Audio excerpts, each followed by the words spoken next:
नमस्कार दोस्तों, मैं हनुमान छिपा आज आपके सामने लेके आया हूँ क्लास 6 का पाठ छठा। कक्षा 6 का पाठ कौन सा है दोस्तों? छठा। आज पाठ पढ़ेंगे दोस्तों समुद्र तटः। तट का मतलब होता है दोस्तों किनारा। तट का मतलब क्या होता है? किनारा।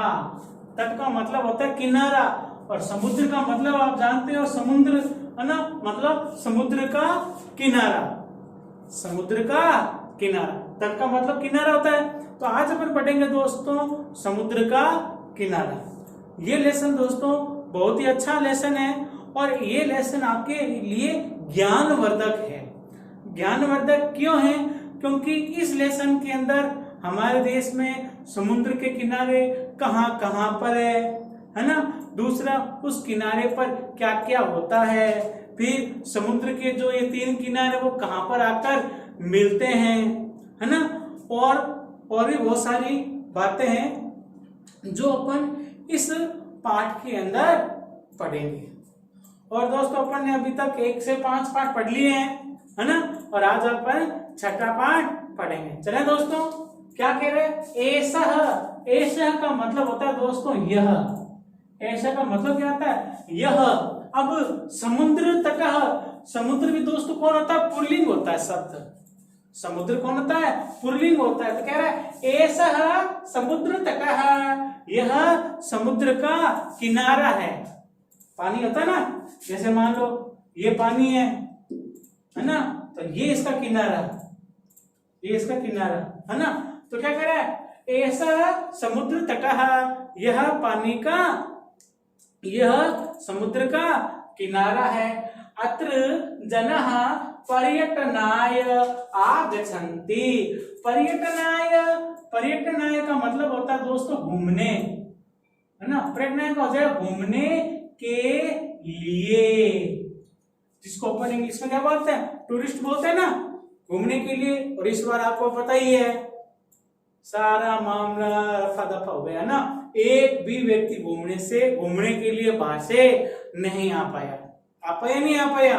और लगभग बहुत सारी कमाई पर्यटन के द्वारा ही होती है, बहुत ज्यादा, है ना, क्योंकि वो बाहर से लोग आते हैं तो क्या होता है? सभी को फायदा होता है, सभी को XYZ, सभी को, मोटर बाइक को, है ना, खाने पीने वाले को, रहने वाले को, होटल वालों को, है या नहीं है? जो बड़ी बड़ी होटलें हैं, घूमने का जो स्थान है, उन स्थानों को तो अब पर्यटन नहीं आने से सारों को लॉस हुआ है ना। तो क्या करें? अत्र का मतलब होता है दोस्तों यहाँ। अत्र का मतलब यहाँ। जना यानी लोग, पर्यटनाय घूमने के लिए, आगच्छन्ति आते हैं। आगच्छन्ति का मतलब आते हैं। कहां पर आते हैं? समुद्र के किनारे पर। कहां पर आते हैं? समुद्र पे किनारे पर। कौन आते हैं? जनाः। जनाः का मतलब होता है लोग। लोग घूमने के लिए आते हैं। कहां आते हैं? समुद्र के किनारे पर। फिर क्या करे? केचन तरंगैः क्रीडन्ति। क्रीडन्ति का मतलब होता है दोस्तों खेलते हैं। क्रीडन्ति का मतलब खेलते हैं, है ना। तो क्रीडन्ति का मतलब खेलते हैं। क्रीडन्ति का मतलब खेलते हैं। तरंगई, तरंग का मतलब होता है दोस्तों लहर, और तरंगई का मतलब होता है लहरों से। तरंगई का मतलब क्या होता है? लहरों से, है ना। केचन, केचन का मतलब होता है दोस्तों कुछ लोग, है ना, कुछ तरंगे क्रीडन्ति, कुछ तरंगों से खेलते हैं। जैसे पानी की वो लहर आती है ना, तो हाथ से यूं यूं यूं यूं करते हैं ना, या पैरों से यूं यूं करते चलते हैं, है ना। तो यार तरंगों की लहरों से खेलते हैं। केचन, केचन का मतलब होता है कुछ। केचन का मतलब कुछ तरंगों से खेलते हैं। केचन च, और कुछ नौका भी जल विहारम कुर्वन्ति, और कुछ नौका भी नाव से जल विहारम पानी में घूमते हैं। कुछ क्या करते हैं? नाव में बैठ जाते हैं, नाव में बैठ करके इधर उधर घूमते। कहां पर? समुद्र में, है ना। नाव में बैठ करके समुद्र में घूमते हैं। कुछ तो लहरों के साथ खेलते हैं और कुछ कुछ नाव में बैठ करके घूमते हैं। तेसु उनमें केचन कंदुकेन क्रीडन्ति और उनमें केचन कुछ कंदुकेन गेंद से। कंदुकेन का मतलब क्या था दोस्तों? गेंद से। कुछ गेंद से क्रीडन्ति खेलते हैं और कुछ गेंद से खेलते हैं। बालिकाः बालकाः च बालुका गृहं रचयन्ति। बालिकाः लड़कियां च और बालकाः और लड़के बालुका भी मिट्टी से।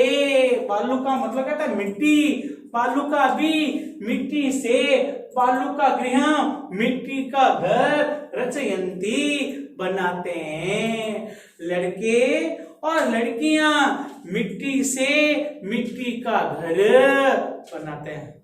होते हैं ना, वो यूं बना करके गुड़ी खोते हैं, फिर उधर से हाथ निकालते हैं, है ना? बचपन में खोते थे, है ना? तो क्या कर रहा है? लड़के और लड़कियां मिट्टी से बालू का घर रचयन्ति बनाते हैं। रचयन्ति बनाते हैं। मध्य मध्य बीच बीच में। मध्य मध्य का मतलब क्या होता है? बीच बीच में तरंगा लहरें, है ना? बालू का गृहम प्रवाहयन्ति। बीच बीच में क्या आती है? बीच बीच में क्या आता है दोस्तों? जो लहर आती थी समुद्र से, है ना, पानी की लहर आती थी, तो लहर क्या करती थी? बालू का गृह मिट्टी के घर को प्रवाहयन्ति बहाकर ले जाती। जैसे वो लहर आती पानी की यूं, है ना, उछलती हुई, तो जो मिट्टी का उन्होंने घर बनाया था वो उस घर को ही बहाकर लेकर चली जाती थी। ऐसा क्रीड़ा प्रचलति एव। ऐसा यह क्रीड़ा खेल प्रचलती चल ही रहा है। यह खेल चल ही रहा है, मतलब आज भी लोग वहां पर बालू से घर बनाते हैं, समुद्र से लहरें आती है और वो घर को बहाकर लेकर चली जाती है। समुद्र तट न केवलम पर्यटन स्थानानि अत्र मत्स्यजीविन अपि स्वजीविकां चालयन्ति चलाते हैं। चालयन्ति का मतलब समुद्र तटा, समुद्र का किनारा, न केवल पर्यटन, समुद्र का किनारा न केवल घूमने के लिए, घूमने का स्थान है। अत्र यहाँ मत्स्य जीवन, मछुआरे, यहाँ मछुआरे भी अपना जीवन चलाते हैं। यानी मछुआरे क्या करते हैं? यहाँ पर मछलियों को पकड़ते हैं, मछलियों को पकड़ करके अपने जीवन का निर्वाह करते हैं। अपने जीवन का क्या करते हैं? निर्वाह करते हैं। दोस्तों, अस्माकं देशे, हमारे देश में बहवः का मतलब होता है दोस्तों अनेक। बहवः का मतलब क्या था? अनेक समुद्र तटः सन्ति। दोस्तों, हमारे देश में बहुत सारे समुद्री किनारे, बहुत सारे क्या है? समुद्री किनारे हैं। एतेषु उनमें मुंबई, गोवा, कोची, कन्याकुमारी, विशाखापट्टनम, पुरी तटः अतीव प्रसिद्ध सन्ति।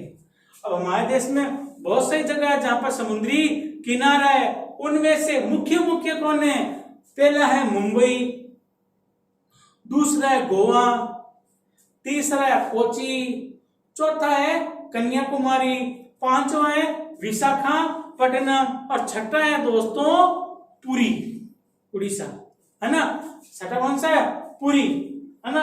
ये तट अति बहुत ही ज्यादा प्रसिद्ध संति, बहुत प्रसिद्ध है। मुंबई तो आपको पता ही है, सेकंड गोवा भी पता ही है। ये तो है ना, कहीं हो एक बार तो जाना ही है ये नहीं है? क्योंकि विश्व प्रसिद्ध है मुंबई और गोवा, तो है ये नहीं है? उसके अलावा कोची, कन्याकुमारी। और कन्याकुमारी तो क्या है कि यहाँ पे देवी देवता भगवान का एक विशेष रूप हो गया वहां पे कन्याकुमारी का ना। घूमने वाला, इसलिए हो गया कन्याकुमारी, कोची, है ना, विशाखापट्टनम और पुरी। ये 6 क्या है, समुद्री किनारे बहुत ज्यादा प्रसिद्ध समुद्री किनारे हैं। फिर क्या करें, गोवा तट विदेशी पर्यटन के पे समाधिक रोचते। गोवा का जो तट है, गोवा के किनारे पे क्या है दोस्तों, विदेशी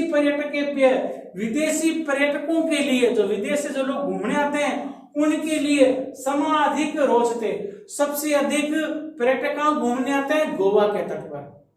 सबसे ज्यादा विदेशी पर्यटक आते हैं गोवा के किनारे पर। फिर विशाखापट्टनम तट वैदेशिक व्यापार आय प्रसिद्धम, और विशाखापट्टनम है, कौन सा पट्टनम, हाँ विशाखापट्टनम है, वो है विदेशी व्यापार के लिए प्रसिद्ध है, यानी जो व्यापार होता है विदेशों से, है ना, तो विशाखापट्टनम के अंदर ही विदेशों से व्यापार होता है, उसके लिए विदेशी।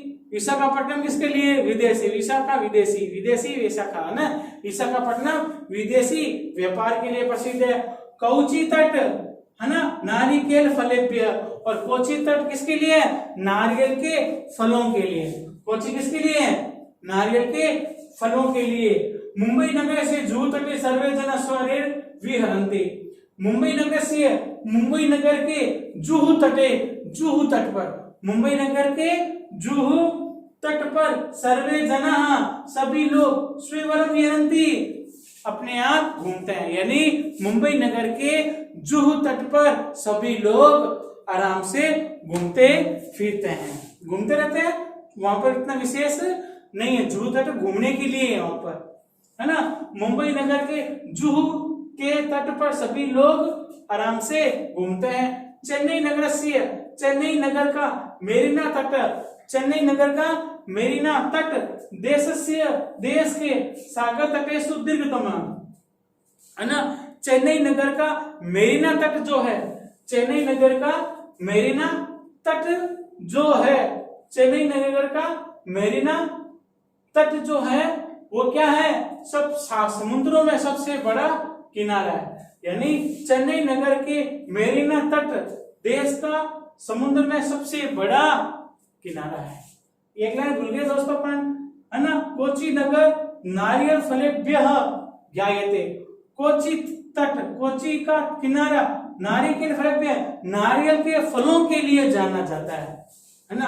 कोची जो है ना, कोची किसके लिए जानता है, नारियल के फलों के लिए। कोची के अंदर नारियल के फलों के लिए जाना ज्ञायते, जाना जाता है, ज्ञायते।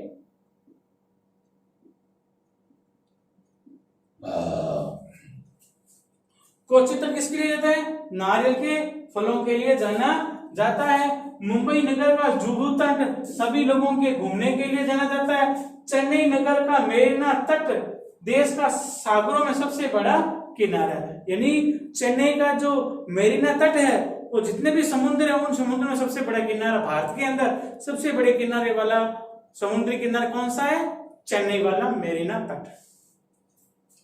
भारत से तीसरीसु समुद्र तट संति। भारत के तीनों दिशाओं में समुद्री किनारे हैं, भारत के तीनों दिशाओं में, तीसरीसु तीनों दिशाओं में, भारत के तीनों दिशाओं में समुद्री किनारे हैं। अस्मादेव कारणात् भारतदेश प्रायद्वीप इति कथ्यते। अस्मादेव इसी कारण से ही भारत देश को प्रायद्वीप कहते हैं। भारत देश को प्रायद्वीप क्यों कहते हैं, क्योंकि इसके तीनों किनारों पर, इसके तीनों किनारों पर समुद्री किनारे हैं, तीनों पर क्या है, समुद्री किनारे हैं, इसलिए भारत देश को प्रायद्वीप कहते हैं। किस कारण से भारत देश को प्रायद्वीप कहते हैं, क्यों कहते हैं, क्योंकि इसकी 3 दिशा में क्या समुद्र है, 3 दिशाओं में समुद्र किनारा है, इसलिए इसको प्रायद्वीप कहते हैं। पूर्व दिशायां बड़ो सागर, है ना, पूर्व दिशा में बंगाल की खाड़ी, पूर्व में कौन है, बंगाल की खाड़ी। दक्षिण दिशा में हिंद महासागर, दक्षिण में, पूर्व में तो नीचे है ना, दक्षिण में क्या है, हिंद महासागर। पूर्व में बंगाल की खाड़ी, दक्षिण में हिंद महासागर, पश्चिम में अरब सागर, पश्चिम में अरब सागर एतेषाम उत्तर में कुछ नहीं है ऊपर। एतेषाम त्रयाणाम अपि सागराणाम संगमम कन्याकुमारी तटे भवति, है ना। तो दोस्तों पूर्व में कौन हो गया, बंगाल की खाड़ी। दक्षिण में कौन हो गई, कन्याकुमारी। पश्चिम में कौन हो गया, है ना, पश्चिम में कौन हो गया, अरब सागर। पूर्व में बंगाल की खाड़ी, पश्चिम में अरब सागर और दक्षिण में हिंद महासागर, दक्षिण में हिंद महासागर। ऐसे समझते हैं इन तीनों सागरों का संगम कहां था दोस्तों, कन्याकुमारी। ये जो तीनों हैं है ना, इन तीनों का संगम कहां होता है, कन्याकुमारी में। कहां होता है दोस्तों, कन्याकुमारी में। इन तीनों का संगम कहां होता है, कन्याकुमारी में। अत्र यहाँ पूर्णिमायां चंद्रोदय सूर्यास्तम च युगपद एव द्रष्टुम शक्यते। यहाँ पूर्णिमा में चंद्रोदय और सूर्यास्त युगपद एक साथ देख सकते हैं। यहाँ पर पूर्णिमा को सूर्योदय, चंद्रोदय यानी चंद्रमा का उदय होना और सूर्य का अस्त होना, चंद्रमा का उदय होना और सूर्य का अस्त होना, इन दोनों को द्रष्टुम युगपद एक साथ देख सकते हैं। तो कह रहा है यहाँ पूर्णिमा में चंद्रोदय और सूर्यास्त दोनों को एक साथ देख सकते हैं, एक साथ देख सकते हैं। समझ आ गया दोस्तों। धन्यवाद दोस्तों। वीडियो को लाइक, सब्सक्राइब और शेयर करें, ज्यादा से ज्यादा अपने मित्रों को भेजें।